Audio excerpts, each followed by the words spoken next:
What's going on, everybody? Wait, is this on? I hope it's on. What is happening? I'm so late. I'm running so late. I do apologize. Right, so I'll hop right back in here. I think we're all set. I think we're ready. Farming Sim 18 gameplay. How you doing, my friend? Welcome. Here we go. Right on. So first thing, yeah, I got a new skin on the truck. I'll tell you about that as we get rolling. We've got a new brand. We've got a new corporate brand for 2021. It'll all make sense momentarily, right? What are we doing? We're in Copenhagen. We got to head south. I don't know when Iberia is going to be here. Oh, right on. Good. Glad to hear it. Glad to hear it. I don't know when Iberia is going to be here. It could be anywhere from like a couple weeks to a couple months. Who knows? But let's start making our way down here because the way that I drive, so we're headed down this way. The way that I drive, maybe 2 or 3 streams. I'm fantastic. I am super, super good. Thank you for asking. I'd say probably 2 or 3 streams to get down there. And if we do the truck once a week, twice a week, it's going to be close to a month before we get there in real time. So I think that the timing is going to work out just about right. So we won't be hurrying, but we'll be close when it does drop. So for that, and let me do one thing. I'm going to hop in here and see if we need to sleep anytime soon. Hop right in here. And of course, it's raining. We don't need to sleep straight away. Yeah, I think we're all right. We'll go ahead and take a job now. They seem to be a lot closer together. It could just be the way that I picked them, but they seem to be closer together in ETS. I'll take, so we got 2 2018s, right on. Let me see. So we are in Copenhagen, and all we've got are tubes. We could go to the UK. That'll take a minute. Big B, what is happening, my friend? How are you? We could take these. I don't think we've been to the UK. Hang on. We go back here. Yeah, this save game, we haven't even been there. So let's do that. We'll take these to back here, Copenhagen. We'll take these to Liverpool. And I think we can probably make it across Denmark before we need to sleep. Ernie, what's happening, my friend? Welcome. And then we'll sleep on the crossing. And we'll be awake when we get here. Okay, that'll work. And how long to get there? 3 hours, 41 minutes. Perfect. Right, so the new skin. Let me tell you what's going on with this skin. God, that rain is loud. All right, hop right in here. Fire this up. Oh, it was already fired up. All right, fire it back up. All right, we'll turn this off. Wipers on. Lights on for safety. Brake is off. We need to move this over. There we go. Oh, thanks, man. I appreciate that. So I don't know if you know how my branding works for my virtual companies, but I typically just pick a city when I start a truck profile, either in ETS or ATS. I'll just pick a city randomly. And then wherever that city is, I figure that's going to be the theme of our company. Really. We're off to a great start. Where'd they come from? You know, I'm not sweating the AI anymore. I used to blame myself for things like that, but no longer. I blame the AI. So that's how our brands start. And so Kuhn Stuttgart, I just looked up German words. I picked Stuttgart, right? That was going to be our city. I just looked up German words. Kuhn means strong or strength. Okay, works for me. Let me see what this guy does. Got my eye on him. So that's how we ended up Kuhn Transport. And then that branched out. We became Kuhn International, North American Division, and so on. Kuhn Atlantic Airline is our big international airline. And then KAL is our American regional airline. You see where I'm headed with this. But the problem is, for VATSIM now, because I'm on that air traffic control, for VATSIM, I got to have a call sign. And I was using Kilo Alpha 932, because my flight number is always 1932. Kilo Alpha is Kuhn Atlantic. But I just didn't like it. It wasn't, I don't know. I figure I'm trying to build my brand, right? Like my personal brand. So I really wanted TPG in there somewhere, which is Tango Papa Golf, right? I prefer that to Kilo Alpha. So then I had to come up with an acronym, a transport company that could do freight, passenger, commuter rail in Germany, all those things. And so what I came up with was Transportation Precision Group, TPG. And then I had to come up with a new colorway and a new logo. So if we swing back here, if I could zoom in and out, the logo, what I came up with for this, our logo is like a stylized freight yard, right? It's supposed to look like a rail yard overhead view. We're in a good gear here. Here we go. So that's what the new brand is all about. It's all just so I can have a new call sign when I'm on VATSIM. But we are now Tango Papa Golf 1-3, and I prefer that to Kilo Alpha. The end. That's my story. And I think I'll just gradually... Oh, thanks, man. I appreciate that. I'll just gradually bring the skin over. I think rather than doing everything all at once, because I've got, I think, every brand of truck in both sims. And I went kind of crazy and got some payware aircraft. I got 4 of them, so I'll need to skin all those. But I think I'm going to do them one at a time. Yeah, it was tricky. I've never been really strong on colorways. When I worked in graphic design, that was not my strength. I typically do more of the layout, and I leave it up to somebody else to pick the logo type and the colorway and put all that together. And then once they have that, I can sort of build out the brand from there. But I had to do this one on my own, so I hope it works. Right through here. But I have too many vehicles to skin right now. And I have to say the livery editor for Train Sim World 2, I was really, really disappointed with it. So as far as these colors, every other, like if you're building a skin in iRacing, you can use hex codes. So you get exactly the color that you want. In Train Sim World, it's just sliders. You just have to approximate it. So I don't know if I'm going to build any other skins for Train Sim World until they sort that out. But I did build one. You can see it in the starting screen before the video start. I did build a kind of a light rail, commuter rail skin in Train Sim World. It took forever. And I was not super happy with it when it was done, but not the end of the world. I was thinking of flying today, and a couple things held me back from that. One thing is that if I wanted to fly today, it would be so I could start at 1 p.m. my time and be on VATSIM, and I think I'm not quite ready to have all those things happening at once between flying the aircraft. I do. Truck skins for ETS and ATS. I use Mod Studio too.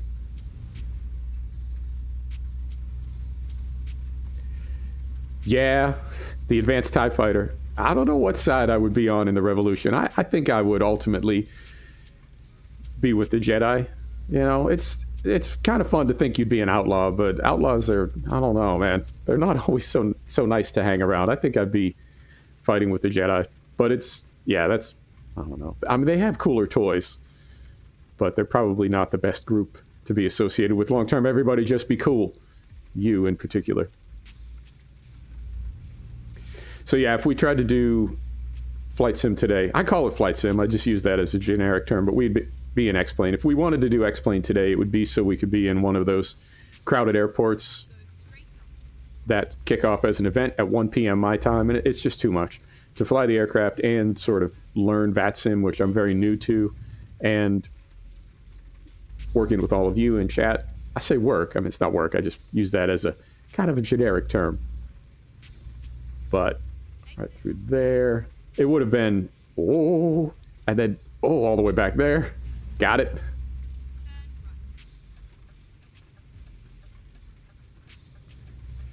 An offer I can't refuse. I mean, certainly piqued my interest. Lay it on me. So, what do you got? All right, so right here, let's pick up our pipes. Right down there. Neutral. Set the brake. And yep, I mean, pay 17 grand. I'll take it. All right, brake is off. Where's this thing? Right there. You know, when we don't have an owned trailer, I feel a lot more comfortable just backing the truck up first person to hook up when we're hooking up to somebody else's trailer. But I can't throw these trailers in first person the way I want to.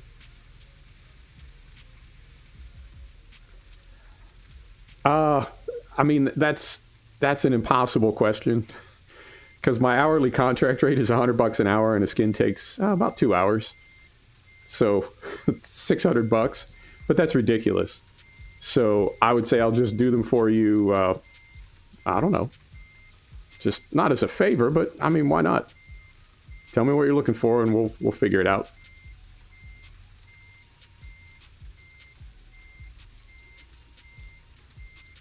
All right. So right in here. I mean, it's not the biggest trailer. We got it in there pretty straight first try. Not typical for me. All right, wipers off. Wipers off, I said. Set the brake. Parking lights on. Engine off. Let's get loaded up. And did it stop raining? All right, back in here. It did not stop raining. All right. Fire that up.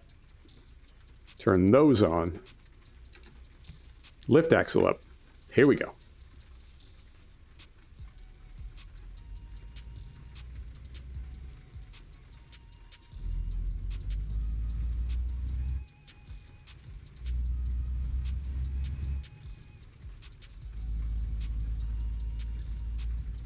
And we want to go left.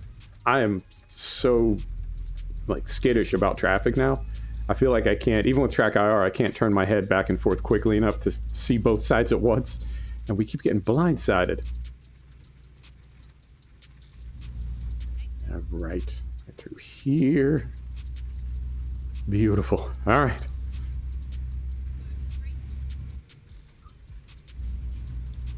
I got the flight factors 757 and 767, and I got the TOLUS Airbus 319 and 321. Man, I can totally understand why there is like a rift between Boeing and Airbus fans. It's like Ford versus Chevy. It's like, well, I don't really follow European footy, but you know, there's rivalries. It does seem to be, Ernie. And even after I backed my spawn down, on the ATS side, I continually get those bottlenecks at the bottom of on-ramps, right? Like as you come into that area, there's, oh, that's a long chat. Hang on. As you come into an area where traffic is merging in ATS, I wouldn't say it happens all the time, but it happens frequently enough. Even with the, there you go, Man U and Liverpool. There's just no coming together. So when I fly an Airbus product, I can totally understand where the rift occurs in both directions, because the flows are just completely different. The workflows, the way everything is laid out, completely different, and it's fun. It's fun to learn a new aircraft and try to get the sequence down in the cycle. Because with VATSIM, you got to do all this on a clock. Right, you got to get the aircraft pre-flighted, and when I build my operational flight plans in SimBrief, I have a departure time, and I typically set it about 45 minutes in the future, but you are on a ticking clock, man. If you can't find a switch, or if you can't get the FMC configured, get yourself fired, even if you own the company. All right, hang on. There's a red light. Let me try to read this. Oh, it's not a red light. Carefully. I see you, So. I just haven't been able to look over and have enough time to read that. But it is fun, and I need to skin both of those. Okay, I'm going to go slow here. I have you on Steam. I'll message you. All right. Yeah, that works, So. That's fair. You can also get me on Discord. And yeah, you know what? That's actually a perfect compromise. I'll do it for you because you're a fan of the channel. And you stop by the stream, no problem there. And if you want to tip me, that's cool too. So that'll work out better for everybody, I think, than trying to put a price on it. And and also those aircraft that I got, one of them going too fast. Carefully. One of them does have a freight option with the windows blanked out, so we'll be able to have both passenger versions and freight version. So that'll be fun to skin those up. And the paint kits that I found for them, same as with the MD-80, they have different layers in the Photoshop file that you can add in and sort of burnish onto the aircraft when you're done depending on how weathered you want it to look. Right on. Thanks, So. And I do appreciate that. That's very flattering to know that you would want me to make you skin. I do appreciate that. All right. It's right through here. All right. It's going to be a little dicey when we get to the other side of the crossing. I haven't driven in the UK for quite a while. So, I mean, it's not that bad, and a lot of your time is on divided highways. So we should be okay. Get my turn signal turned off there. But I always, particularly leaving the port, I always go the wrong way immediately. We'll get the cruise control locked in here. I turned off Frosty because we're going to be heading south. Carefully. We're going to be heading south, and I figure once we get past, I don't know, Amsterdam, once we get south of Amsterdam, I don't know how snowy it is in Europe this time of year, and particularly down through France.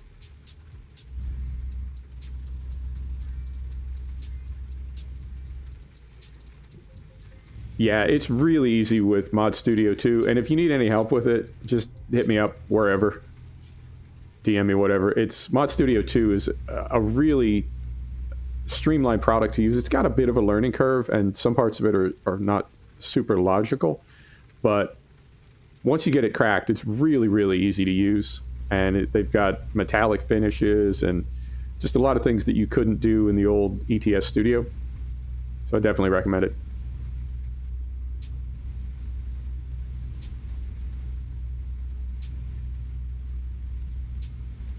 For the Area 51 flights, yeah, you're not an Art Bell fan by any chance, are you?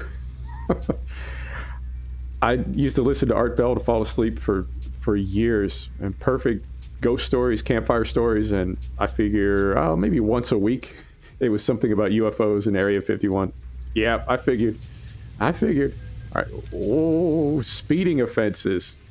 I think we could have used that lane, like one to the left of where we are now. I think we could have used that for Fast Pass. I think one of the scariest things I've heard ever, like ever, is the missing 411 episode. Janet, right on. You can fly out of McCarran, but the thing is the VATSIM crowd. I mean, you can fly out of McCarran and fly over Area 51 uncontrolled, but the VATSIM crowd and the flight sim crowd in general, they're pretty fussy bunch. Not a whole lot of sense of humor in that group. So they'll kick you off the service for declaring an emergency unless you have it like set up with them ahead of time, and they never agree to it, so the odds of that happening are 0. It really is. I don't know how accurate any of the 411s are. I don't know how accurate they are, but they are scary as F, man. Oh. Yeah. The one about they were having the big family gathering at like Yosemite in the 50s, and the kid disappears, and they find his clothes, like somebody sees something up on a ledge, like a quarter of a mile away just a few minutes later. And it takes this group of adult men like 40 minutes to get up there, and when they get there, they find his clothes neatly stacked, and he's never been heard from again. I don't know if that's a true story or not, but if it is, that's really unnerving. Oh, I'm getting goosebumps thinking about it, man. That's one of my favorite things to do is listen to Art Bell when I can't sleep. Love it. All right, right over here. There we go. I've driven both 80 and 40 across Nevada at night, and they are, yeah, Ernie, check it out. There are archives of his greatest hits. The guy's name is Art Bell. He hosted a nighttime radio show from Pahrump, Nevada. Don't say Nevada. They don't like that at all. He hosted a nighttime talk show from Pahrump, Nevada, and it was ghost stories. It was at the height of the X-Files. And I wasn't into it then. That was before my time. But there are archives of all of his shows. And it's amazing. He just tells ghost stories and campfire stories. He has guests on. They tell ghost stories. UFOs, Bigfoot, cryptozoology. Yeah. exactly. It's really, really good. And it's one of those things that it's so good that when you're hearing it, it doesn't really kind of sink in how difficult it is what he's doing. He does it effortlessly, but he's just telling ghost stories.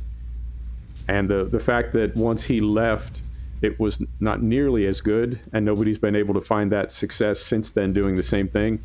I think it really speaks to how talented he was in a very low-key way. You know, it's like giving a haircut. It looks easy till you try it, and then you have a lot of respect for people that do it because it's not easy. It looks easy, but it's not easy.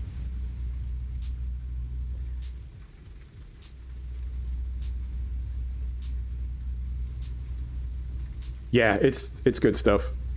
But what was I saying? Oh yeah, driving across Nevada. Driving across Nevada at night it's really unnerving. It really feels like a haunted place. I can see why people are so into ufology in that area, because it really lends itself to just having the creeps. Slide over here.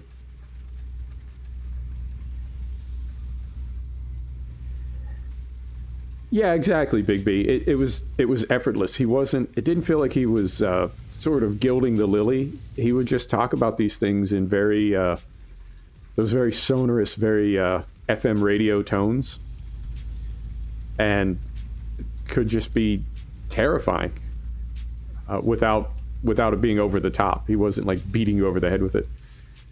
Hang on, so I will. I'll lean over and approve that one. Yeah. And he and his wife owned a radio station, did they not?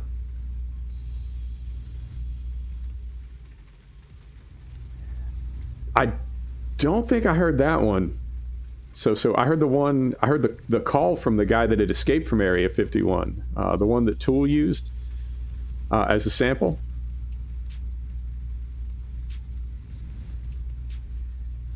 Yeah, the call that he got where I can't remember who his satellite provider was, but where he lost satellite lock and the whole broadcast went dead. And again, I don't know if that was real or not, but if it was so well done. You know, if that was a little bit of War of the Worlds cosplay, if it was that, it was done extremely well. Yeah, yep.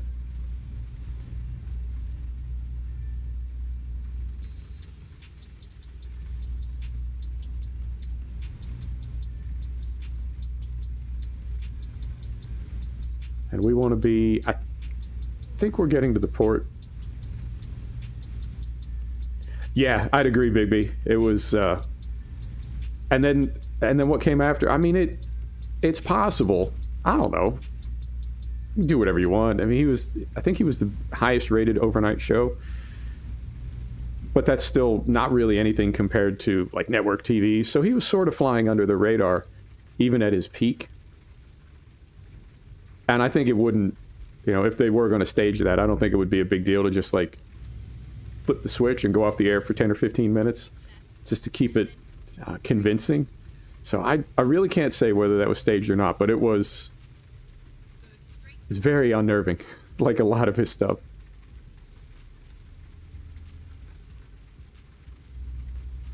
Now there's another one where a guy is supposed to be flying over Area 51, and that one was it really wasn't done very well, and it was actoring is hard, because the guy who was pretending to be flying a light plane was nothing about it seemed legit in any way. So I know they have done that stuff, but that one, yeah, the one you're talking about was in a class by itself, no doubt. And I think, yeah, we got over at just the right time.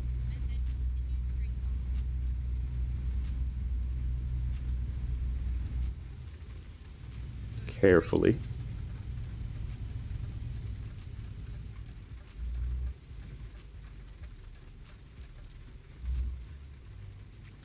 Oh, oh, oh, oh, oh.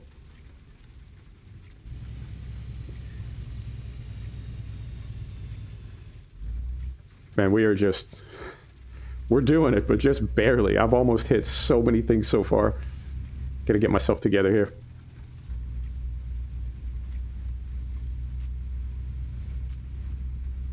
All right. We'll get a little breather when we get to the boat. Hopefully it's not still raining when we get to, what's the port on the other side? That would be like, Hull maybe? I don't know. I took a ferry from Rotterdam to Hull. And it was the weekend of the Assen GP. And also, like, the Irish were in town for rugby. Yeah. It was crazy. When we got into Amsterdam, there were no hotel rooms. There were no rooms at hostels. It was just an absolute disaster. So we ended up just kind of kicking around Amsterdam all night. And we met some folks. We went and stayed with them in Haarlem. And then on Sunday, we bought tickets to Hull, going to see my dad. And after we got on board, like as we were pulling out, they told us we wouldn't have a stateroom. And we got to get over here. We wouldn't have a stateroom, but they had a way to flip some of the booths in the lounge. They could flip those into beds when they had an overbooked, an overbooked cruise. Not a cruise, a trip, what would you call it? But then there were so many truck drivers drinking in the lounge, they didn't close it that night. So we just slept in the hall. It was an absolute total disaster. Skinwalker Ranch, yeah, that's the Bob Lazar thing, where the rift is. That's where the doom hole is.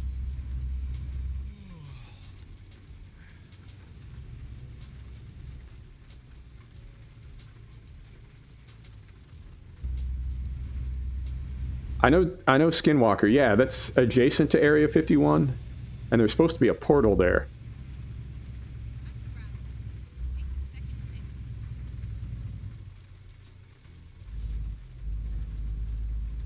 All right, still doing good.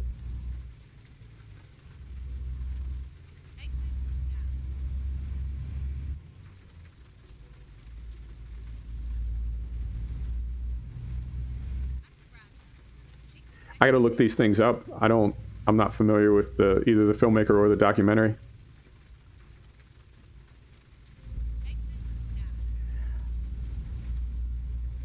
I know Michael Ruppert, there's a documentary about Michael Ruppert called Collapse that is... it's a downer. It's definitely a downer. Because at the end of it, you can't tell if the guy is just a delusional kook. You know, just a very miserable person who's constructed this alternate reality to make the bad things that have happened to him seem more palatable, that's pretty grim. And the other possibility is everything he's saying is true, and that's also grim. It's like it just leaves you with this very, you know? Oh, perfect, we just yawned.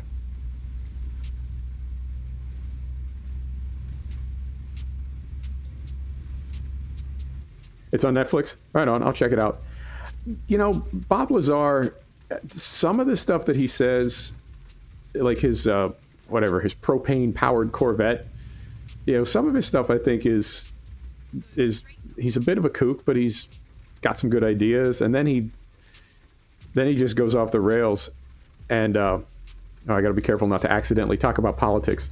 But it seems like there's a lot of people that if you let them talk for long enough, at some point they begin to like slip in some things that are not really related to whatever their core function is, and then it just kind of slips out. They're like, oh, okay, so you're into a lot of other types of conspiracies that really have nothing to do with aliens or anything else, and it's just straight ahead, not good stuff that sort of ends up bundled in there.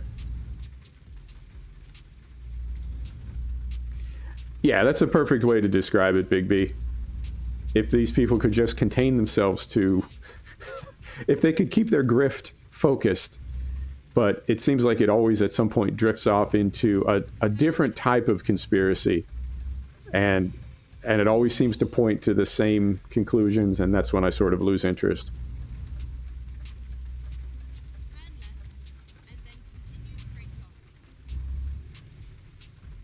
Alright, so we're going in here. Oh, made it. And we want to go here.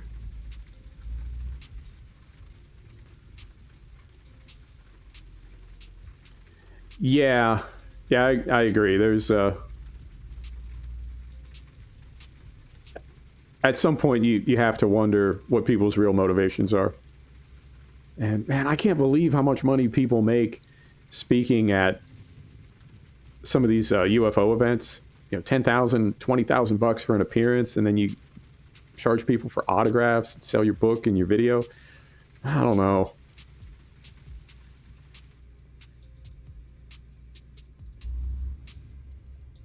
Get these turned off. Right in here. Beautiful. All right. So I'm going to get us down to neutral. Oh, it's perfect. We just about need to sleep right here. Put the windows down. Make myself a pot of coffee. Curl up in the back. There we go. We got our owl pillow. Perfect. Here we go. We're going to... Oh, we are going to Hull. I was just guessing, but there you go. I was accidentally right. That was quick. Yay, SSD. Here we go. Don't need lights. Don't need wipers. Brakes off. Roll out.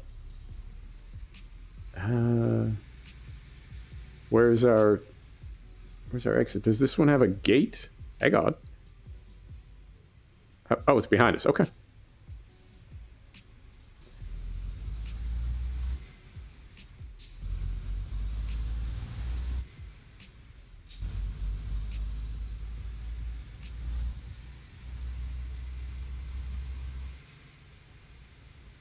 Swiss. What's up, my friend?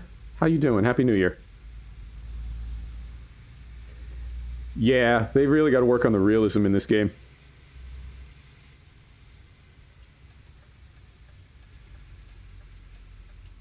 All right. Through here. Here we go.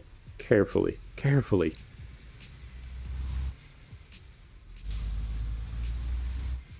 And then right. Okay.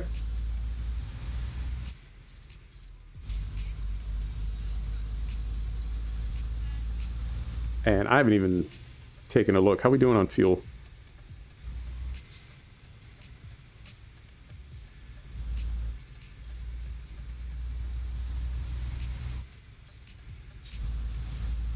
Good, good. Glad to hear it, Swiss.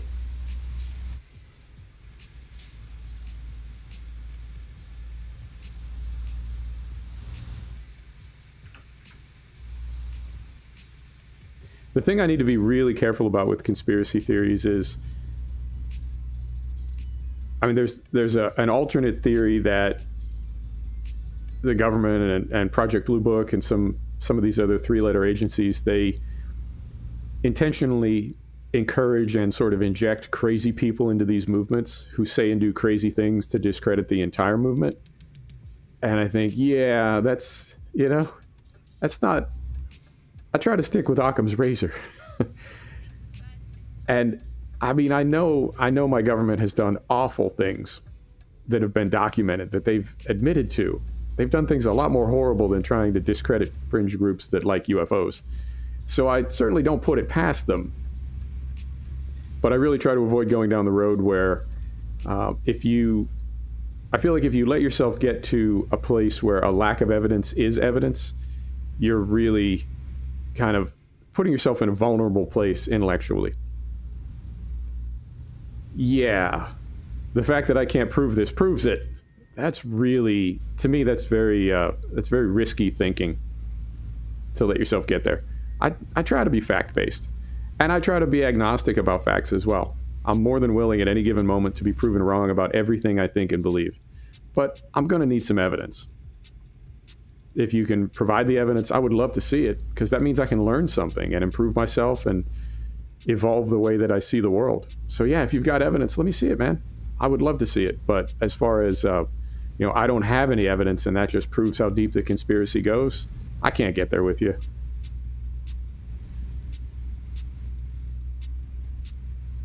Yeah, they really do.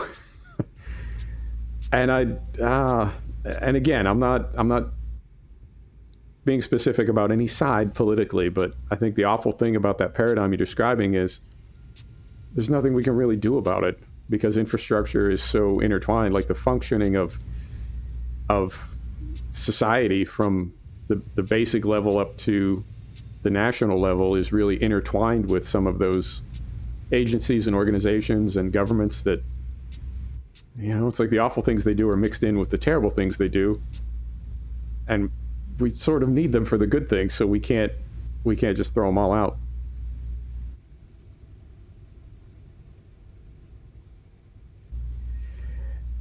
Yeah, Big B, I'm with you. I like the information they found about the missile gap in the 1950s. Yeah, we cannot allow a mine shaft gap. They couldn't have a missile gap, so we were building all these missiles to keep up with the Soviet Union, and 30 years later, 40 years later, they find out there was no missile gap. It was just private companies and publicly traded companies wanting to make money, so they would commission these studies. Hang on. Commission these studies, take them to the government and say there's a missile gap. You need to buy billions of dollars of missiles from us. And okay, you know, can't have a missile gap. And then you find out decades down the road, I wouldn't say it's a scam, but it's, you know, that's, sir, you're helping badly. You need to help differently. Exactly. If you want a true understanding of why something happened in history, just look at who made money from it. And that, not always, but that generally points you in the right direction. Yeah. And I mean, I love America. I don't really have feelings about the government. The government is not America. America is the people. But some of the things that this government has done, you just facepalm. You know, the coup in Nicaragua, I think, is my favorite one. Overthrow a democratically elected government for a fruit company. You know, it's not even an oil company. It's not even possibly a national security thing. It was just, hey, you know, the people that sit on the board of this company know people that run CIA and will make more money this year if you overthrow the government of Nicaragua.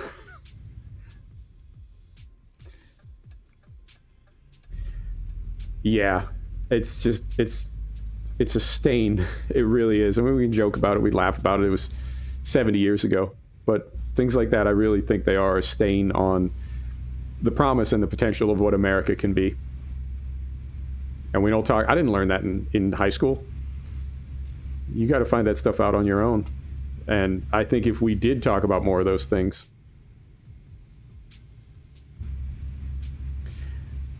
yeah, me too, so. But at the same time, I think I have the self-awareness to understand that I'm a goof. And for me to go to the CIA and say, like, listen, fellas, I need you to do something for me. That's not, yeah, exactly.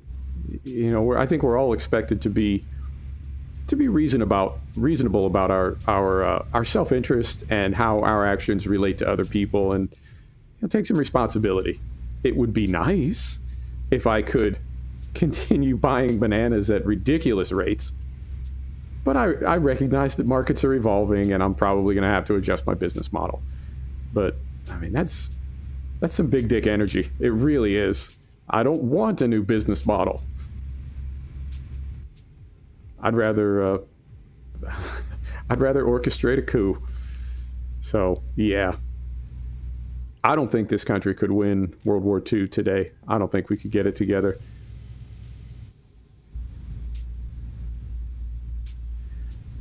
The Power of Nightmares. I have not, but that sounds intriguing. I'll add that to my list. I got a long list. I got a dry whiteboard, a little. It's small. It's like 8.5 by 11, A4 sized. I got it just to write down information from air traffic control in VATSIM, but I'm using it to write down other stuff too. So yeah, I'm definitely. I'm not just saying I'm going to check this stuff out. I'm literally writing it down because I want to check it out.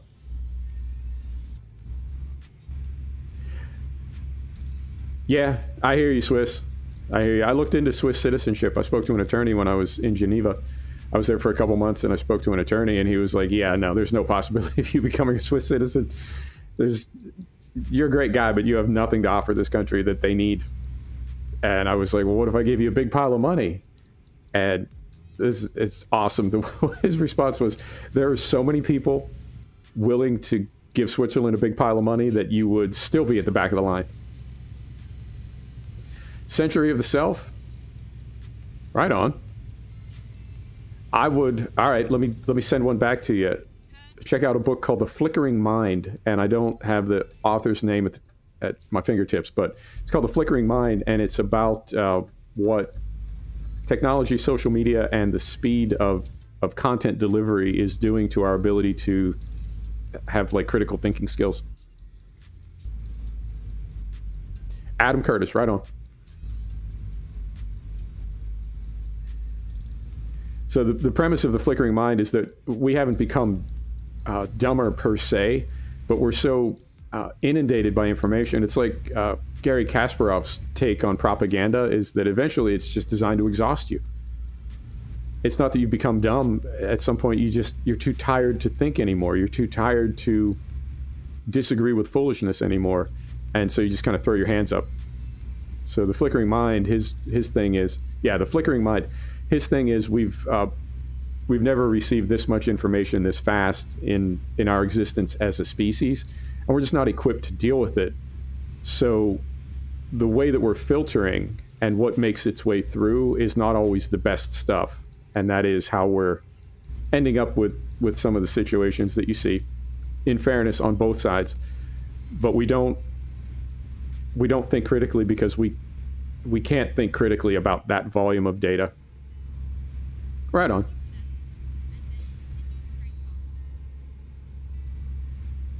Oh, okay. I mean, the speed limit is 97. We're just under 100, and we almost rolled it right there.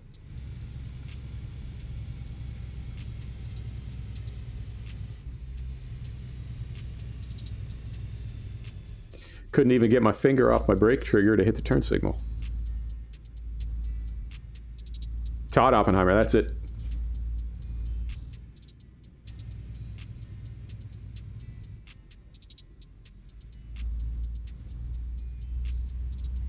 The thing that really frustrates me, we talk about this stuff in chat, and the thing that frustrates me the most about it is I'm willing to cop to the reality that I don't have an answer to some of these problems. I don't have a fix for it. And I dated somebody, it was probably 5 years ago, 10 years ago. And we weren't fighting, but we were talking one time. I didn't really get along with her family. And I said, I think the biggest problem is your family thinks that the world would be a paradise if everybody just behaved exactly like them. And she said, yeah, but everybody thinks that. And I was like, no, they don't. I don't want a world full of people just like me. And I think a healthy mind accepts that, you do you and other people do things differently. So I'm not willing to say, the world would be great if everybody just did it the way I do it, or everything would be fine if everybody just did this thing that I want them to do. And maybe people have been like that all throughout history. This idea that just do it this way and everything will be fine. Not only would I not expect people to do something like that, but I wouldn't even know what to tell them if that was an answer. Yeah, exactly, Ernie. Everybody got a push to make the world spin. And everybody pushes a little bit different. So I'm at a loss for answers right now as far as, what we can do to sort some of these things out. I really don't know. I do think a lot of it comes down to education and the confidence of mind that comes with having an education, having critical thinking skills, being self-aware, and realizing that there is a world bigger than you. Alex Lowe, alpinist named Alex Lowe, died in the mountains, of course, as they all do. But he said his favorite thing about being in the mountains was they made him feel very small and let him know really how irrelevant he was. And he found that to be very soothing. it brought him down to his real relevance. And he found that to be a great reminder and a great way to maintain perspective on how important he really was, which is not important at all. None of us are. But it's hard to remember that sometimes. And I think the more we lose sight of that, the more broken and dysfunctional our thinking becomes. Everybody just be cool, is what I'm saying.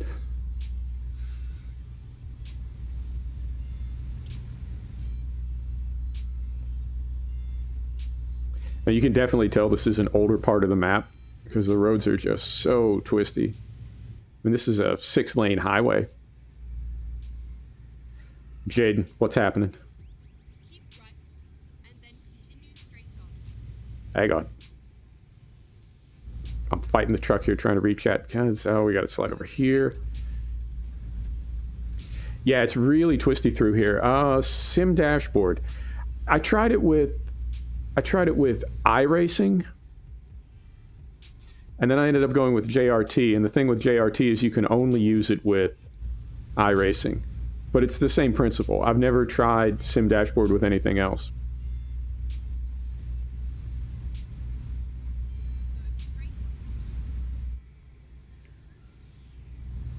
So yeah, we're on a 6-lane highway here, and some of these turns I'm having to really kind of hammer the brakes.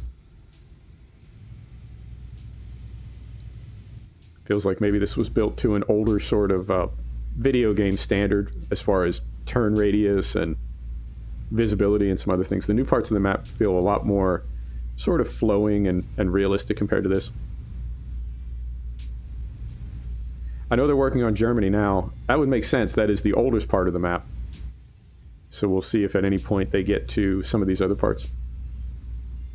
ETS2 and FS19. Yeah, I mean, I've thought about it. I like the idea of a very clean monitor for your main game. I think that really helps with immersion. And I do have the second monitor now. So I could either put it there. I guess I could put it on my tablet too.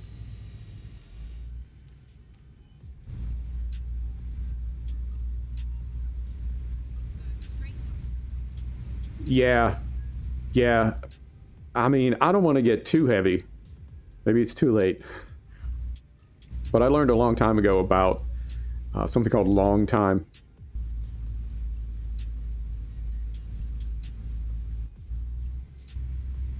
Yeah, that'd be perfect. Just throw it up on a tablet. So long time is the idea that you're less than irrelevant. You're completely insignificant. It's like every human being is just I don't know. It's just like a grain of sand on a beach. And you really, there's so many others that it really doesn't even matter. Long time is understanding that the universe moves on a truly cosmic scale when it comes to time, and the 70 years that we have it's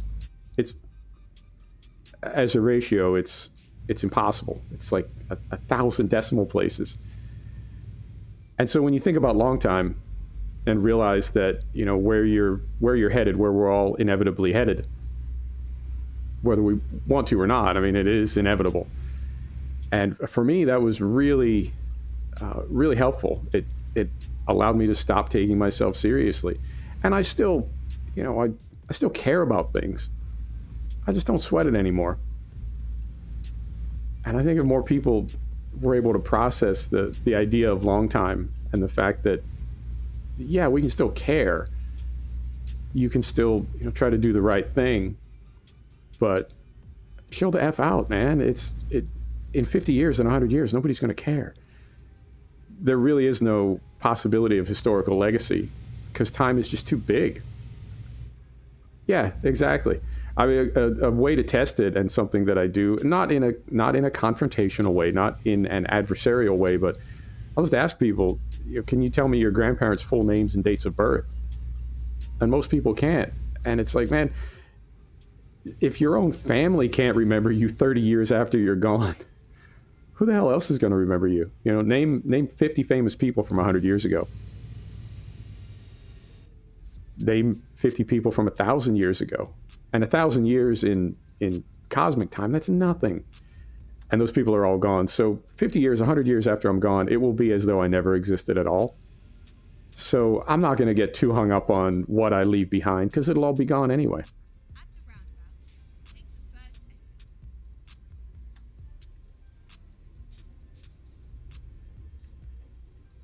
But again, that's a personal choice. I'm not looking to push that out on anybody else.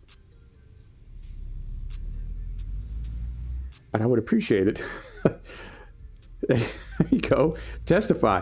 I would appreciate it. Not any of you, but I mean, I had to unfriend a bunch of people the other day out of Division 2. I don't know what it is with boomers, man. I don't know why they can't keep this stuff to themselves. But out of nowhere, this cat just started dropping mad conspiracy theory, and the other people that were there were just kind of going with it. And it's like, come on now. Number one, A, what you're talking about is ridiculous. And B, what does it have to do with this game? You know? So I don't know. I don't know. Yeah, no doubt, Big B. And that happens sooner than, both those things happen, I think, sooner than most of us would want them to. But it is 100% evenly distributed for both. And I figure anything that happens to everybody, as much as we might not want it to happen, you can't say it's unfair. It's unwanted, but it's not unfair. It is equally distributed. But, I mean, bigger than that, everything comes and goes. You know, stars collapse, universes turn into black holes. Everything comes and goes. There's no permanence. What? Oh, you thought you were just going to watch somebody drive a truck? No, that's not how we do it here. All right. Got away from me at the end. I think they're going to give it to us. Yep. All right. So back to neutral. Brakes, windows down.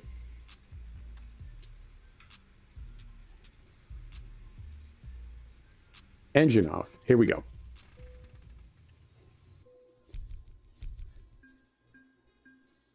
Always dropping science. Always dropping knowledge. All right. So now, I don't think we need to sleep. We kind of just got off the boat. Let's do one more. Let's do at least one more. 55 minutes? Yeah, we'll do one more. All right. And we want to head down this way. Now, I don't want to get there too fast. So maybe, because we came from Copenhagen, but we skipped over all this. So maybe we'll aim for somewhere over here. Oh, really?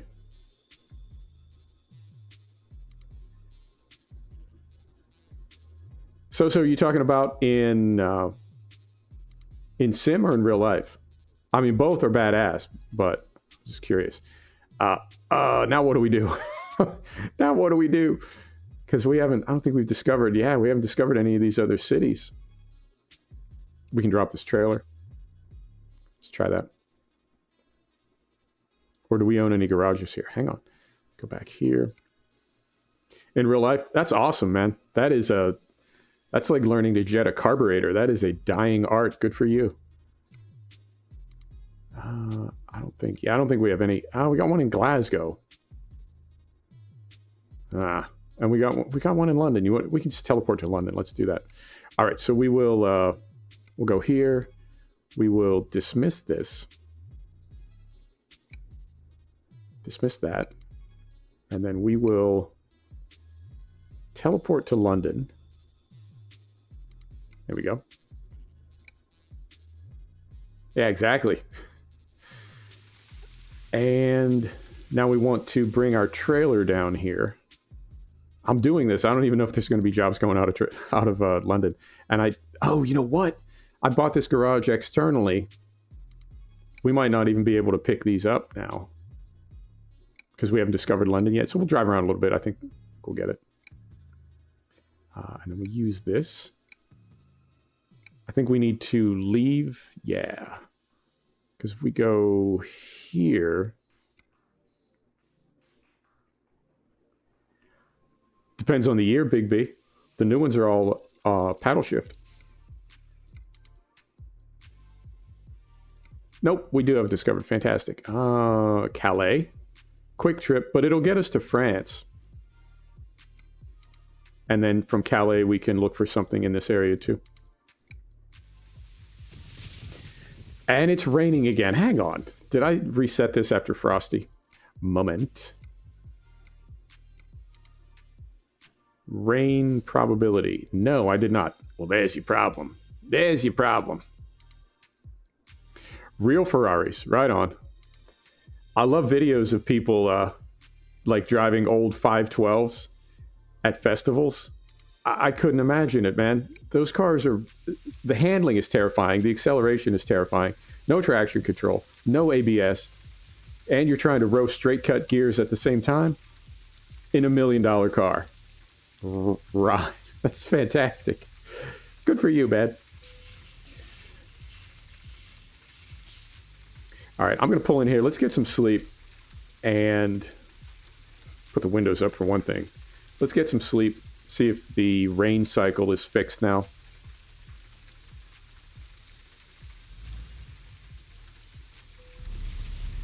Parking brake, take that off.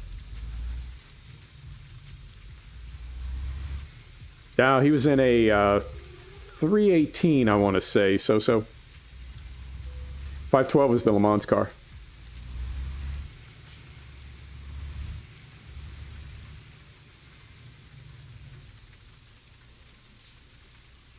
Unless, oh, now I'm like doubting myself. Unless I'm totally wrong. Oh, I gotta Google that now.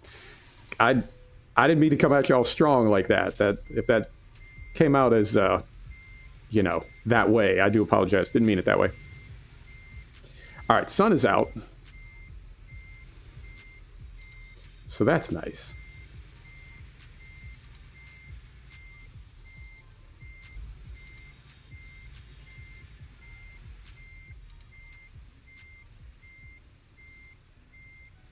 They did, Big B. And the owner went to Enzo and said he wanted to partner on a car, and Enzo laughed him out of his office. So he went and started a sports car company. I think the first one was the Miura, early 70s.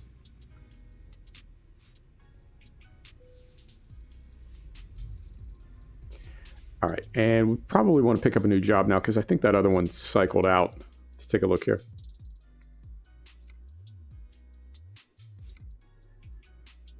Yeah, Enzo did that to a lot of people. Florence, that's better. Oh, God, 1,500K. No, can't do it. Can't do it. We take this one. Yeah, we have to because the other two are going back in the UK. We'll take this one. All right. So out here. Oh, it is a beautiful day. Carefully. Yeah, there's Lamborghini in base game FS17. I think it's gone in 19, but I know there's one in 17.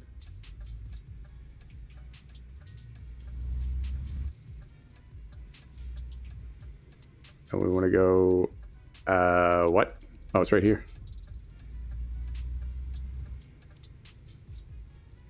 I think they're owned by Agco now, and modern Lamborghini tractors are just rebranded Deutzfahr, I think. But yeah, back in the day, they were their own very well-respected independent brand. Yeah, they do, but they're owned by another company now, so it's sort of a Volvo, Porsche, Audi kind of thing.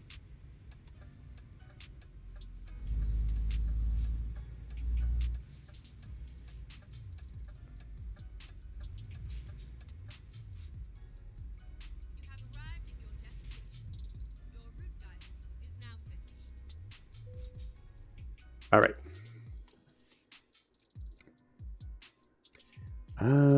Iron pipes, 25 grand. Okay, that's better than coming over here. We only made 17 on the first crossing. I'll take it.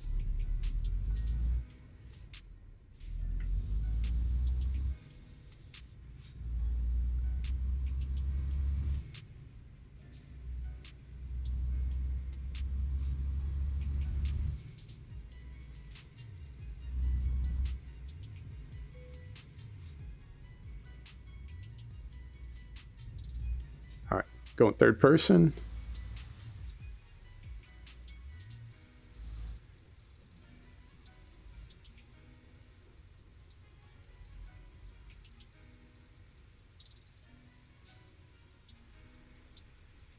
And I've got a bunch of Eindhoven parts on here from the Eindhoven DLC.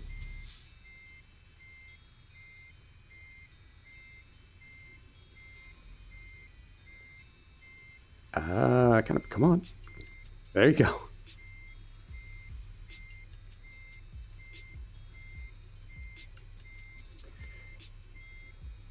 There was a book years ago called The Third Place. And it was when the coffee shop craze hit. So when was that? 80s, 90s? Oh. And I always thought that was because people stopped going to bars. Like everybody used to have a tavern or a pub to go to, and then we sort of got away from that as we became healthier. Oh, right on, So. Me too. Very cool. 90s? Yeah. So this cat says everybody needs a third place. Home is one place, work is the second place. Everybody needs a third place. And it used to be the tavern, used to be the pub, but then we got healthy, so that's no good anymore. So we started having the coffee shop as the third place. But I think in the last 5 or 10 years, with internet speeds being what they are and the fact that we can interact in real time with like virtually no lag, gaming together online and streaming, all this sort of stuff, I feel like the internet in some ways is becoming our third place. You know, because some of the conversations that I have in chat would not seem out of place, like sitting on the deck of a pizza restaurant with a pitcher of beer and your buddies. You know, so it's crazy to see the world evolving. You know, and again, that long time view of things where, you know, watching the world evolve in my lifetime and seeing how different it is.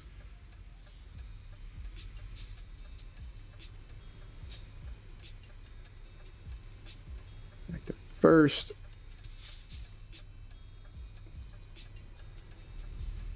Here we go. And we, sir.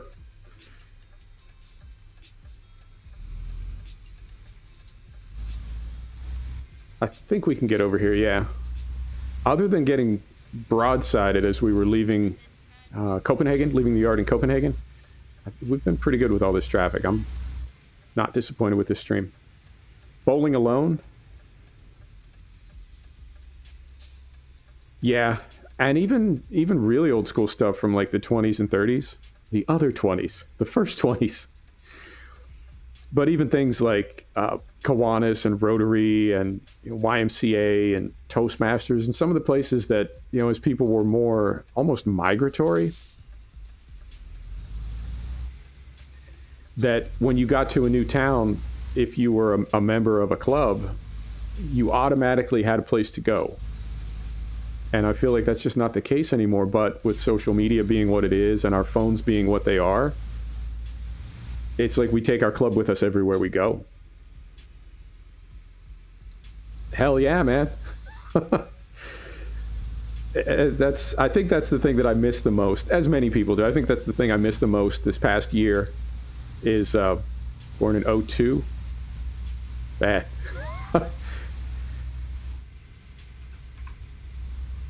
It's amazing to me, not in a bad way, and I'm certainly not talking down to you, but that's just crazy. It's crazy to think about, you know, what it's got to be like to be 18 in this era.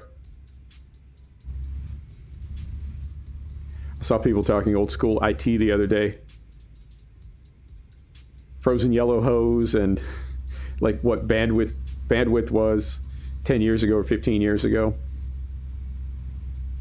And just how quickly, you know, and even how long things last. You know, the lifespan of the LP, the wax record, compared to the cassette, compared to the CD, and then the MP3, and how we're all streaming now.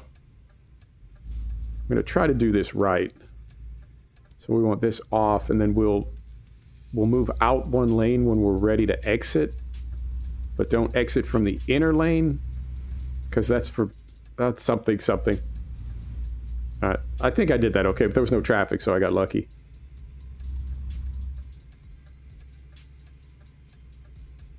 Keep left and then turn left. Yeah, exactly. 81? I don't know, man. I feel like 40 is the new 20. And I certainly feel like I did when I was 18. I'm very, very lucky. I've had no chronic or acute health problems. I've had a lot of injuries, a lot of concussions, but even those haven't stacked up. You know, I actually feel great. I work out a lot and I have a really clean diet, so I'm putting the work in. But I don't feel my age, and that is really nice. I hope that lasts. Although I'm concerned. I'm concerned that it's all going to go away at once. I'm concerned that it's, you know what I mean? It's stack it up. 51 is the new 31. Oh, I don't talk about personal stuff like that. I try to be a little bit vague.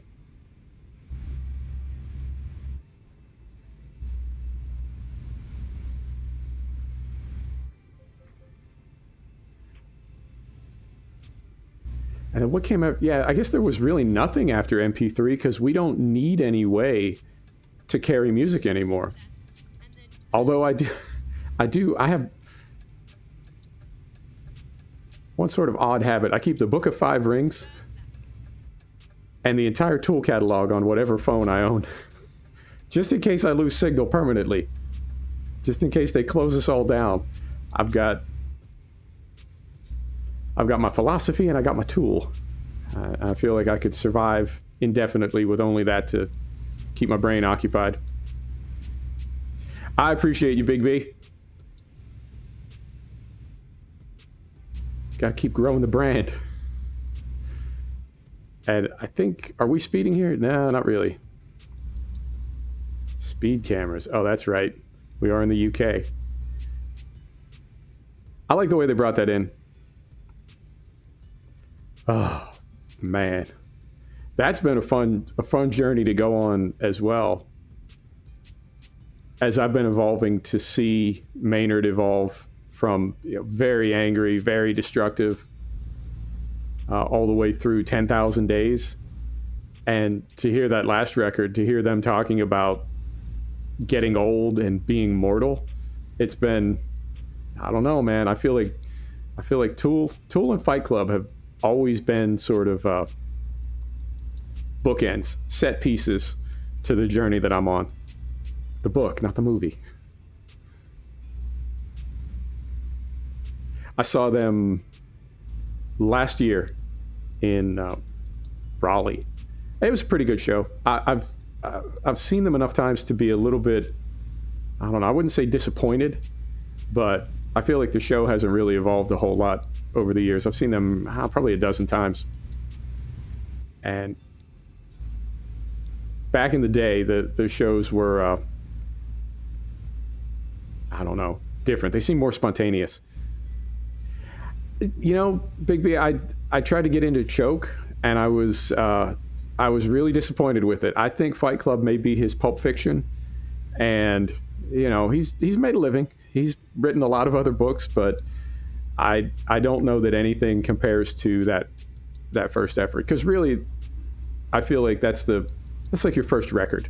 You know, me and the band, we've been working on this since we were 14 years old. This is everything, and we really needed it to be a success. So it's all of our best stuff. And then it's like, okay, so everything that you've each been working on as individuals and artists for the past 10 years, 15 years, that you collectively squeezed out into Appetite for Destruction or, right? Whatever it is, your first creative output. We need you to do that again in 8 months. Exactly, Big B. It's now what happens? And I think very often the answer is nothing. Nothing will ever compare to that. Some artists can pull that off. But I feel like that first big sort of spasm of creative output is just, nothing can top it. Plus you're broke. You're just absolutely savage in your passion for what you're doing. You're on drugs. Nobody's watching you, right? You don't have any 10 percenters, right? You don't have business managers and accountants and a lot of other people that are staking their retirement on your success and trying to guide your creativity. It's just a free-for-all. But once you hit the big time, then everything changes and you become a product. So sort of a long answer, but I haven't liked anything that I've read of his as much as I've liked Fight Club. And I also like that, how do I want to say this? How do I carefully want to say this? That movie was a product created by the corporations that the book mocked.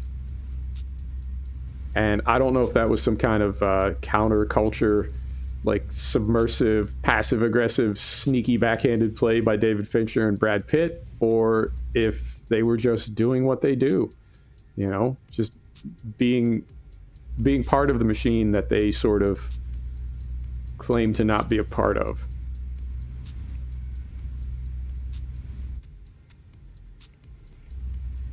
Yeah, it's... I don't know how they did it. The same with Pink Floyd. When I think about the difference between a band like Pink Floyd and a band like Led Zeppelin, or even Rolling Stones or The Who, those are more like bar bands. I mean, I think The Who kind of straddles the line between just a bluesy bar band and an art rock band. But what Pink Floyd was doing, the production, it's like Yes, it's like Steely Dan. They were just studio animals to the point where sometimes they couldn't even take that record on the road because you couldn't play it live. But it's like the Fleetwood Mac trilogy. They were all cheating on each other with each other. They were all on cocaine. They were all going through divorces. And somehow they managed to get up every day and go in the studio and make this music together. I don't know how you could do that while being one of the biggest bands in America.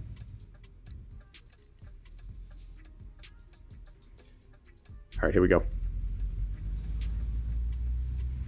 See what I just did right there? Almost just got in the wrong lane. All right. I wouldn't say we've been lucky, but I've almost made a bad mistake a couple of times. Yeah, it really does. It really does. And I feel like when you're that close to people, I mean, I'm super chill about most things. As long as it doesn't involve my immediate health and safety, I really don't sweat anything. I'm not going to argue with anybody about anything. So I feel like that might not be the same dynamic that you get in a recording studio when you're trying to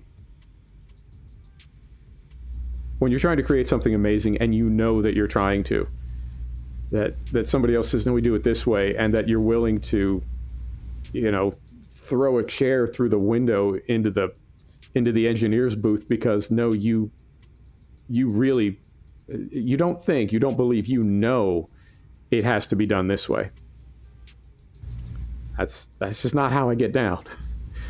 But I think I wouldn't say that it's expected. I wouldn't say that it's required, but I feel like it definitely has a home in that type of creative atmosphere where you need people to be battling to bring out the best in each other. All right, right down here.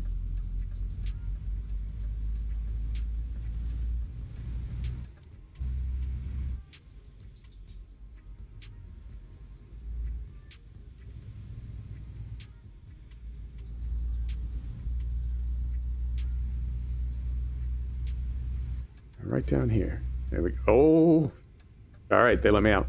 That was nice. I saw a patch for the game came in yesterday. When I fired it up today, it did bump me back to Munich, and then I fast traveled to Copenhagen. So there has been an update. I don't know, man. Mostly I just want the AI fixed. Hope that happens soon.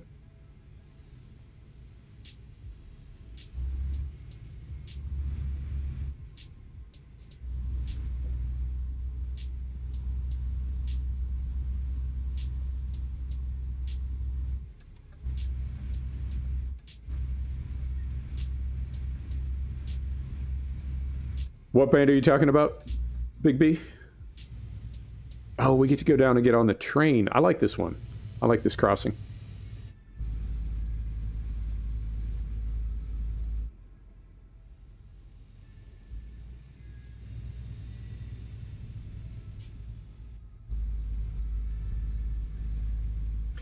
Yeah, you're right, Swiss. And I think, I mean, I'll just speak for myself. I think for me, the thing that's difficult about that is to always wonder how what you're saying is going to be received, and to try to really stress to that person, this isn't personal, and I'm not, I don't want to hurt your feelings, and I'm not trying to insult you or anything. But I feel like by softening it like that, by being diplomatic, you take the sting out of it, and sometimes the sting is what makes it so meaningful, right? The sting is what we're after here. So when you do use that type of diplomatic language, then what you're trying to get done doesn't get done. Beatles, Fleetwood Mac. Yeah. The thing that amazes me about the Beatles is how quickly they went from like Everly Brothers doo-wop to this incredibly progressive, like doing things that nobody had ever done before in the space of like, I don't know, 10 years, less than 10 years.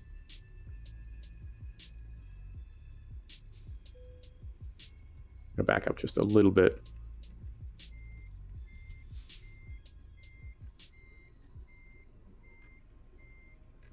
Yeah, and I don't know. I mean, I wouldn't necessarily call that a talent. Get the windows down here. Brake is on. We're in neutral. I wouldn't necessarily call that a talent, but I do think it's a skill set that some people have and some people don't. And if you don't have it, you're not going to be successful. You know, it's like I don't know. There are just certain parameters, maybe certain things you need to have to do certain things. And like they say, one of the tenets of leadership is an understanding that you're the best leader. It's like at the top of the list. You'll never be a good leader if you're sort of introspective about whether or not you could be a good leader. I don't know. I mean, maybe. I'll give it a try. But just by thinking that, you've sort of already made yourself a bad leader. You've got to have that, you got to be the big swinging D. Yeah, that's it. And that's one of those things that,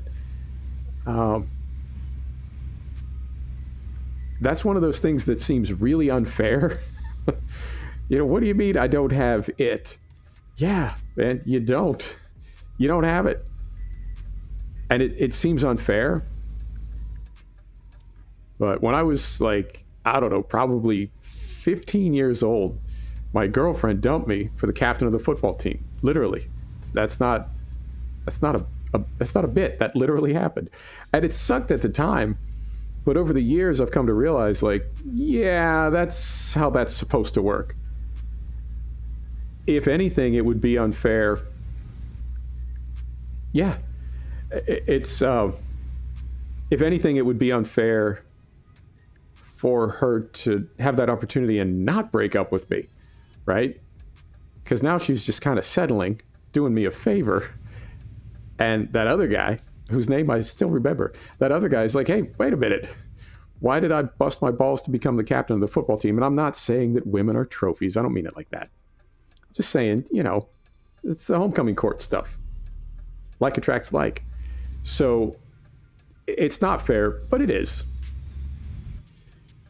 And I think from there, it's not too far to be really humbled by the accident of your birth, and to realize how many things are opportunities for you that might not be opportunities for somebody else simply because of where and when you were born.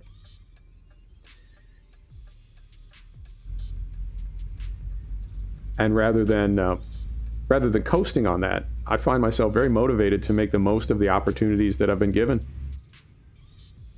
Really try to, I don't know, be respectful.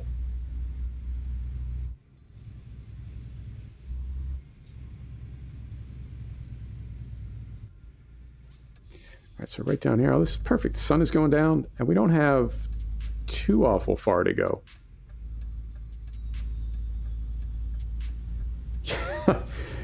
Yeah, I suspect that you're speaking from experience. I can definitely relate. All right, so we're back on the correct side of the road. But it was fun to be over there. It's really weird to be in an older part of the map like that. You can feel the difference. I can feel the difference straight away.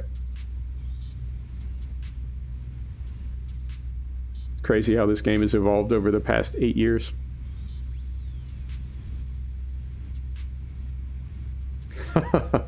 Yeah. Yep.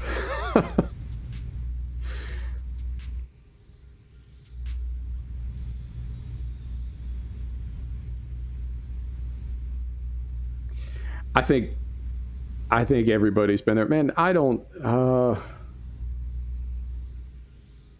Doug Stanhope. Yeah, Doug Stanhope was in one of his shows. He said, I don't like hanging out with perfect people because they're boring. That's why I'm here with all of you. You're interesting. I want to hear your stories. And that's who was it? Chekhov? He said every family that's perfect is exactly the same, but every family that's broken is broken in a different way. So, you know, to Stanhope's point, he said it's our sins and our flaws that make us interesting. And I think that's definitely true. I want to know people that have scars. I want to know people that have experiences. And, you know, I want to know people that the things that they know. Yeah, I had a feeling you had. I want to know people that know the things that they know because they know them and not because they heard about them or that they've been told them. You know, I've made a lot of mistakes in my life and I've learned from all of them, but the things that I know now, I sort of know them bone deep. I said earlier, I'm willing to be wrong about anything, and I am. But until proven wrong, I'm going to hang on to the things that I know because I earned them. You know, I earned them by screwing up. And that is, it may not be the easiest way to live, but I think it's a valid way to live. And those are the types of people that I want to spend time with. And as far as, you know, flaws, mistakes, I don't care about stuff like that. Things that people have done in their past, I could care less, man. Everybody's made mistakes. Where are we at? I feel like this truck doesn't have the most visible fuel gauge. Oh, no, it does. It does right up top. We're on half a tank. We're okay. Yeah, I feel like Doug Stanhope and Bill Burr, each of them in their own way, are sort of carrying on the legacy for Bill Hicks. I thought it was going to be Joe Rogan, but he moved in a different direction that I was not anticipating. And he's still pretty cynical. When he has an a-hole on his show, he'll definitely let them know it sort of non-verbally. You know, he lets them have the mic. He doesn't argue, but he lets them know.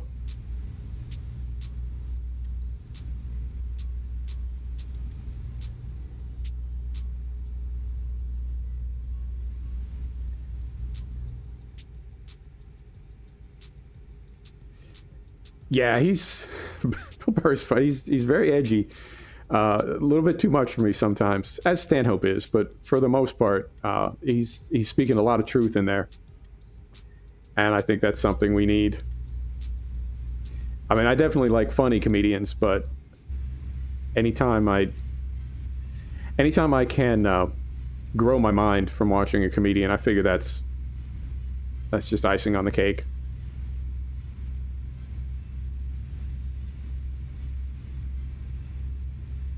Carefully. I've got, I don't think you can adjust truck and trailer stability independently, but I feel like this DAF is less stable than some of the other trucks we have. It really likes to roll. Be careful with that.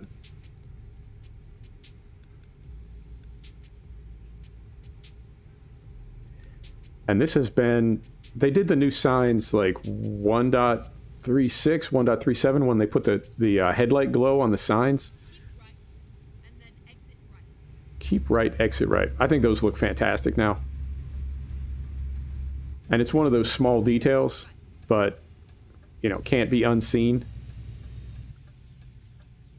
Through there. There we go.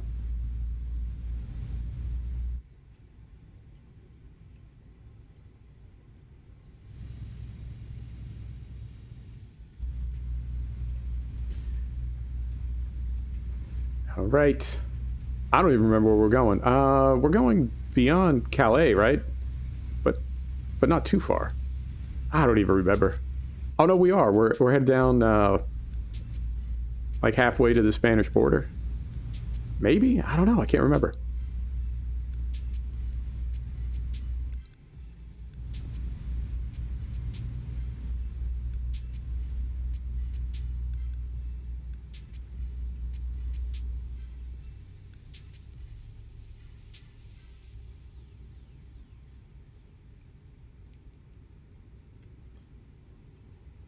Oh, carefully. Carefully.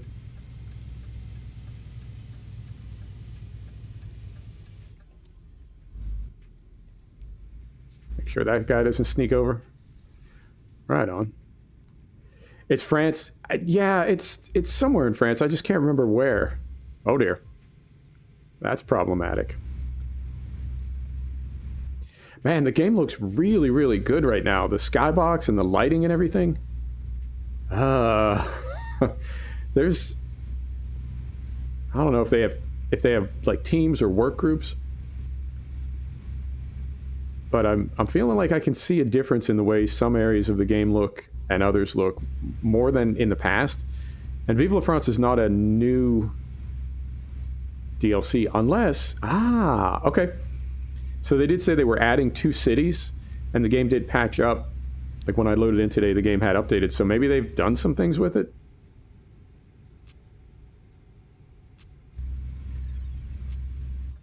Carefully. Carefully. King of France, Spain, and the Netherlands. Yeah, it was such a free-for-all back in the day. It was, man, I don't even know. And then the marriages and just all the madness of it. So we go right up here.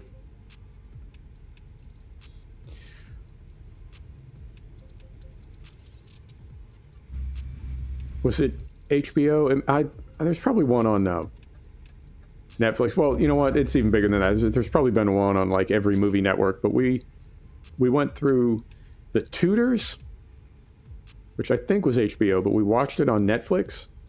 And then the other one was The Borgias. It was the same way. It's like a soap opera, you know, not super historically accurate. But if it's even like half true, it's just insane the way people used to do things back in the day. All right. Hang on. Trying to read and get down this ramp. France, a couple updates ago. Yeah, and you know what? I haven't really been back here a whole lot. I've been in kind of Germany, Austria, Switzerland. And then I went up through the Baltics and around and across Scandinavia. So it could be. He was the Pope, so yeah, CEO, more or less, running a business. I got to be really careful with that one. I gotta appear at all times to be neutral.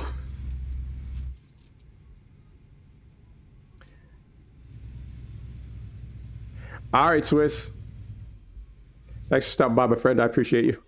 We're gonna do probably X-Plane tomorrow. Oh no, I'm sorry. Western Shore on FS17 tomorrow, and then X-Plane on Monday. Yeah. Yeah. And then that's all I'll say. I'll say no more. I think it's crazy that the Pope used to lead armies. That always struck me as, I don't know, a little bit of a disconnect there.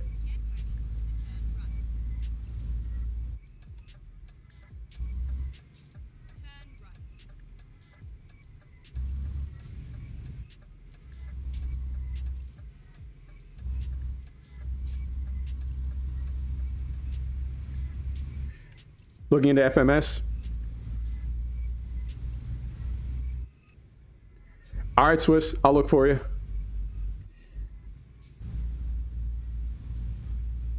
I think it depends on what kind of flying you want to do. So. I mean, it's a good game. It's a top shelf game. It's just it's flawed in a way that I wouldn't expect a title with Microsoft in the name to be. But I think another 3 to 6 months they'll get it baked into something really solid, and it will probably stay solid for another 3 to 5 years, because it really is kind of cutting edge. And I think that's why it does have problems, because they're trying to do so many things that have not really been done before. But if you're into VFR flying and general aviation, it's fantastic.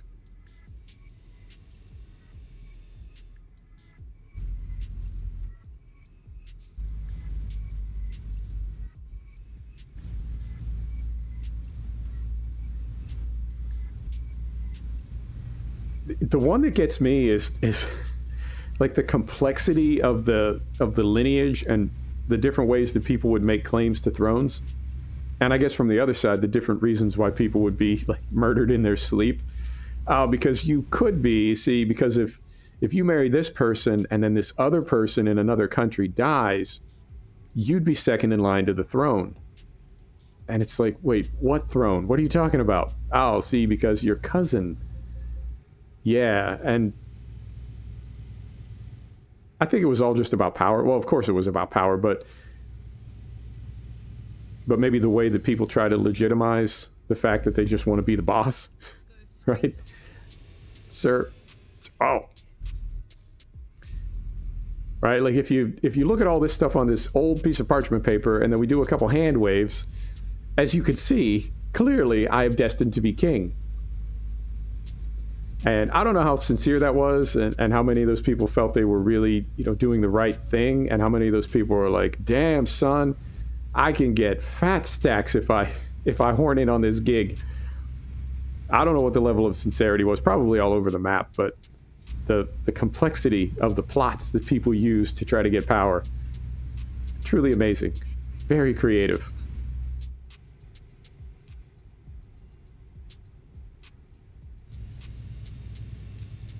All right, so we're going to make a turn here, and I think we are in France, so we got another toll booth. I'm just going to go fast pass. I think we can. Oh, it's not fast pass. There's a gate. Okay. So right up about here.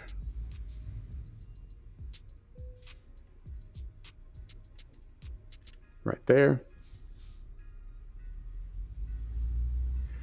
All right, so thanks for stopping by, my friend. I appreciate you.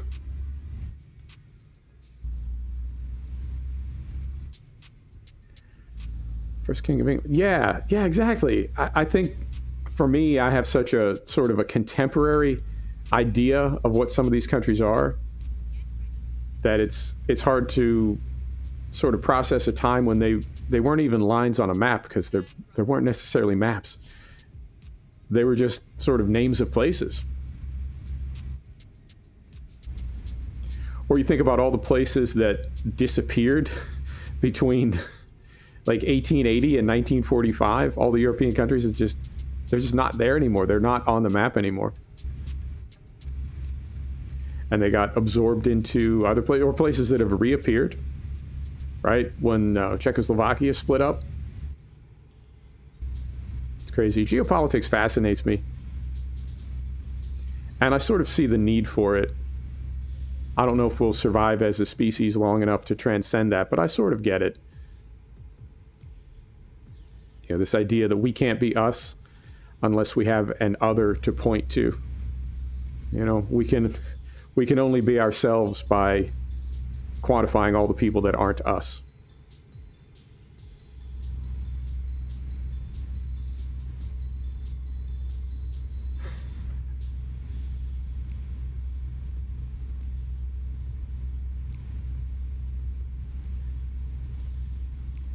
Yeah, it's a lot to process, but I think also that era or series of eras was so different. Hopefully this guy doesn't start. Yeah, hopefully he doesn't do the back and forth thing. No, he seems stable over there in the right lane. Yeah, man, you got to unite the clans. Oh, and I think, did I do this on purpose? This whole stream, this is the first time we've been driving the truck in some, like, legit darkness, but I think I put a purple light in my truck. I mean, I'm not hating it, but it does feel a bit like a Prince concert in here. Just don't turn on the black light. Nobody needs to see that. Yeah, that's awfully purple. I don't know why I would do that.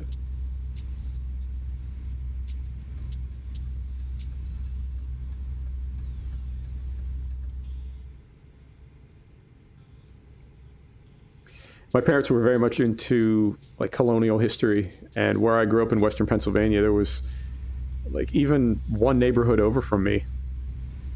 There had been a ton of like historical stuff that had happened there, and it's all been like, I don't know, paved over. It's all gone, but I grew up not too far from the Neville House, and when I say not too far, I mean like a couple miles from the Neville House and Old St. Luke's, and some really sort of significant colonial and Revolutionary War era locations and events. So they were always, I wouldn't say dragging me all over. I was sort of into it. Not entirely, but I mean, I was sort of into it. It was, kids are always into like battles and, you know, crazy things that had cannons. Hang on. There's the flute song that I can't get rid of. Let me very carefully. Oh, man, I can't do it. The road's too twisty. I can't get rid of the flutes.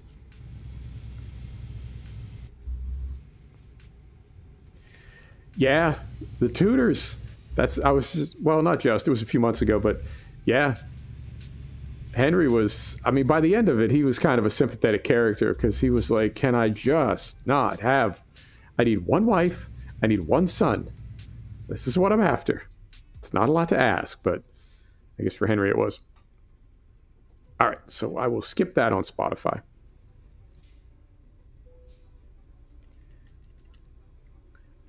Go, and there we go.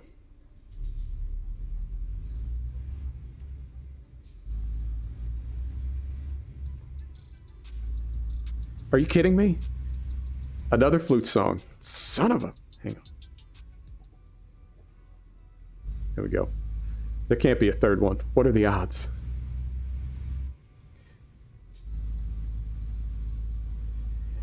Yeah, I really wonder how much of the goofy behavior from the pre-penicillin era can be attributed to syphilis, because apparently everybody had syphilis. That was just like a thing.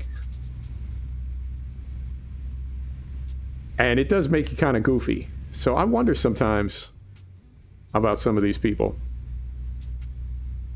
You know, like they say, one of the things that led to the collapse of the Roman Empire was the aristocracy had cutlery. Well, I guess it's not aristocracy. Lower nobility, maybe. I don't know.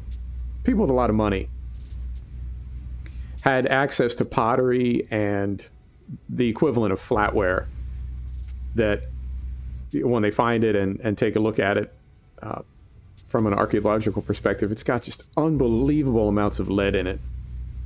And that can make you kind of goofy. So how much of the decision making in the last couple hundred years of the Roman Empire was really flawed? Oh, really? I didn't know that. So what do we got? We got jazz, we got hot dogs, and syphilis. There you go. Enjoy yourself. That's our gift to you.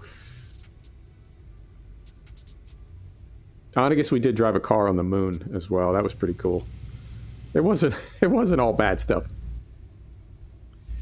Oh, really? I thought syphilis was in Europe, like all through the Dark Ages. Interesting. Okay, I didn't know that. See that? I just learned something. There you go. I'm going to put that in the bank. So he was just an a-hole then. I mean, if all you care about, if all you care about is one solid marriage and one healthy son, maybe you could stop having all the mistresses. I mean, I get it. You're king.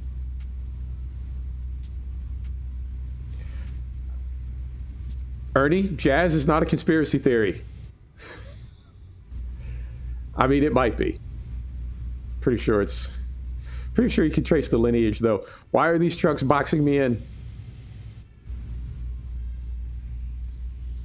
Hot dogs are definitely a conspiracy theory.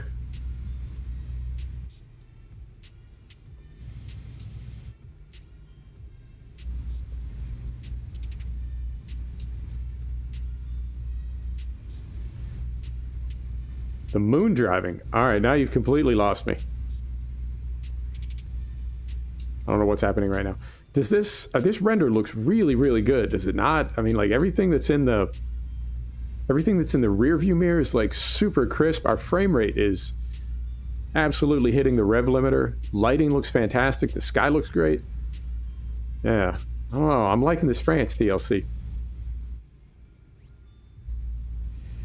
Yeah, they sort of touched on that. He also was... I don't know. I mean, he wasn't dead, but he was unconscious for, like, a long time after he got knocked out one time. Like, to the point where they thought he was dead. He was still breathing, but, like, you didn't wake up from that sort of thing back in the day. Yeah, they touched on that, too. And I think the amount of chronic brain damage that you suffer is directly correlates to how long you're unconscious.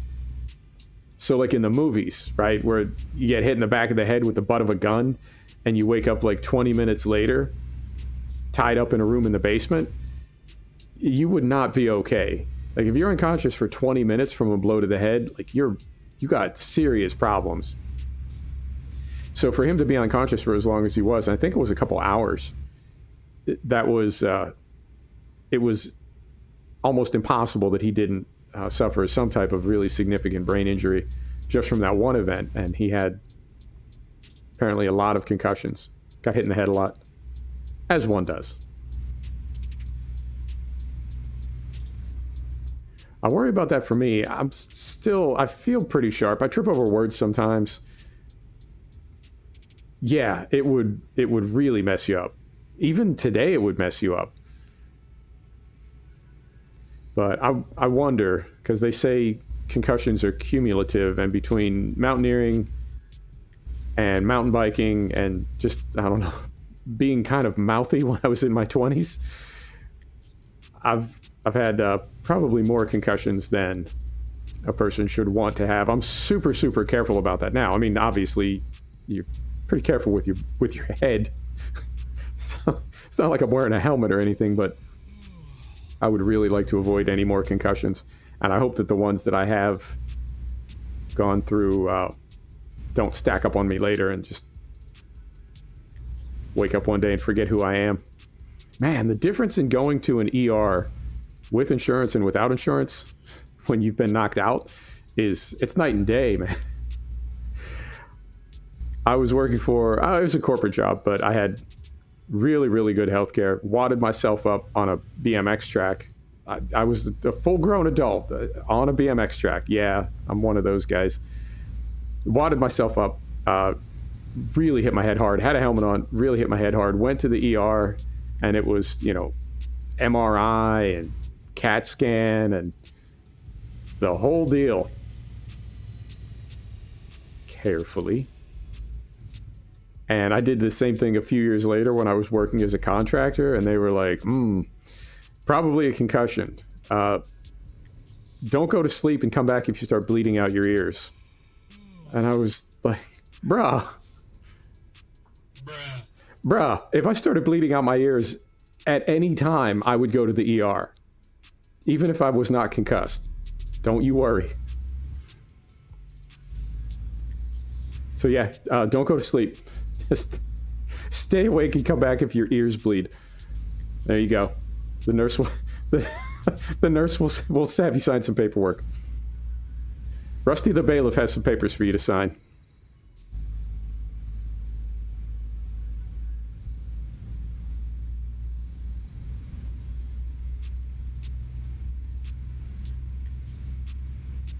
I've completely forgotten where we're going in France, but it is, what was it? We're getting like 25K for this job, so I think we've got a bit of a drive here. Man, if we bring this in, because you know I do all this like completely random. I have no idea what I'm doing. If we bring this in at exactly 2 hours yet again, oh, I don't know, man. Maybe that's my superpower. I'm just punctual. I don't know that you're really contributing a lot to a superhero team if that's your superpower, but whatever. You know, you got to run what you brung.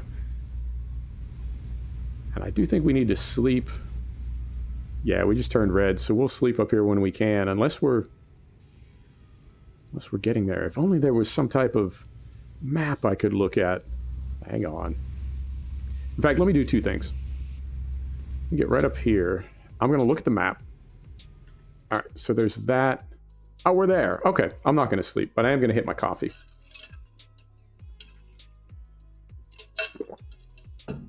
Beautiful. Here we go. Yeah, we're just going right around the bend here. Keep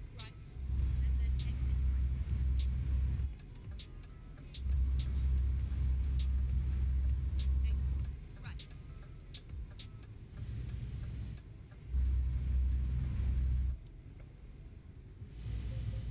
Too fast. Again. Whoa.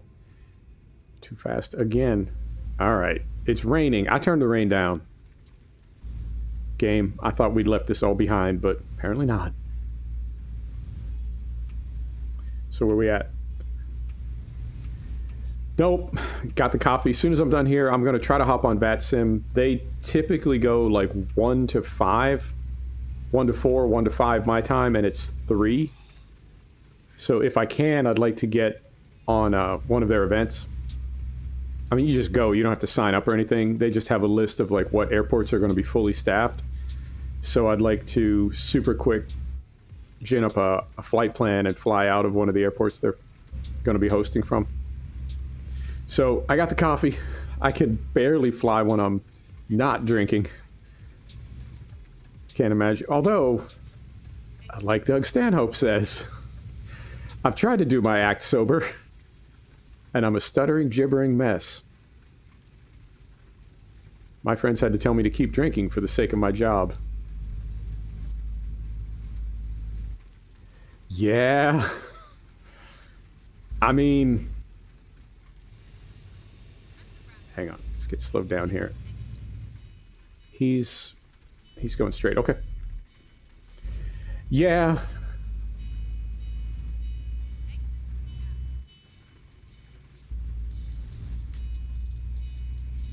Oh, everything's kicking off here. Now, if I was going to be a 70s pilot, I'd be like coke to the gills. Got a kilo of fish scale taped to each thigh. Flying into Miami. Fish scale. I don't know what that is. Kids, ask your parents. I just made that up. I've never heard that term before. All right.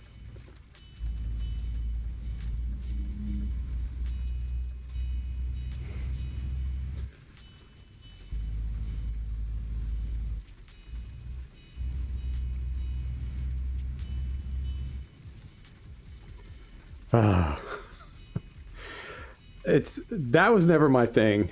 That was never my thing. Well, you know what? We're almost at the end of the stream. I'm not going to say another word. I was thinking there was maybe a diplomatic way. Wait, turn right. Oh, shit. I was thinking maybe there was a diplomatic way I could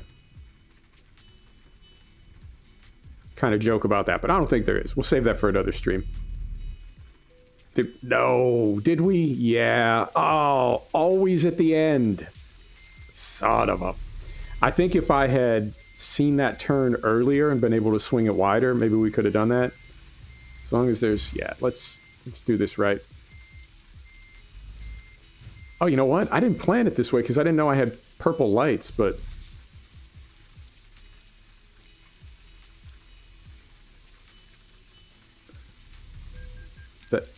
Alright, jeez, everything is happening at once right now.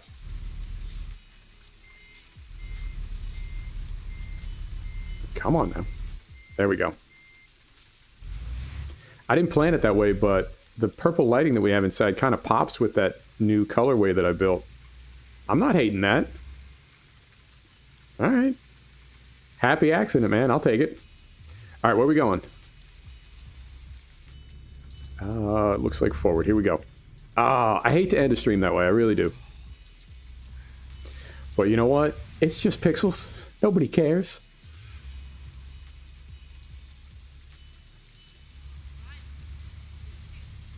Finally, we are here.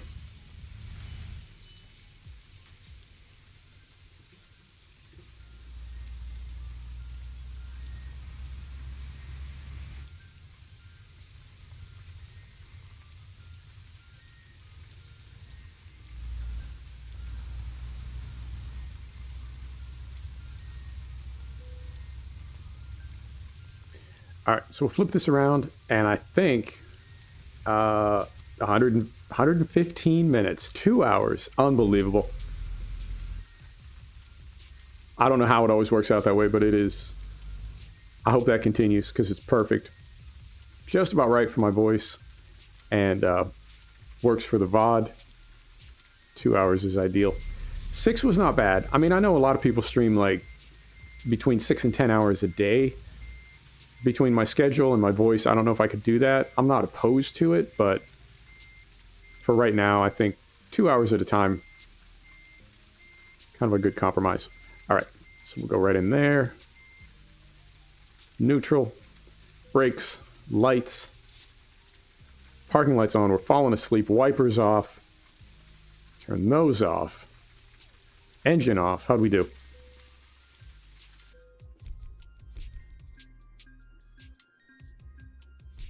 There you go, 25 grand. 1000 XP. Oh, so close.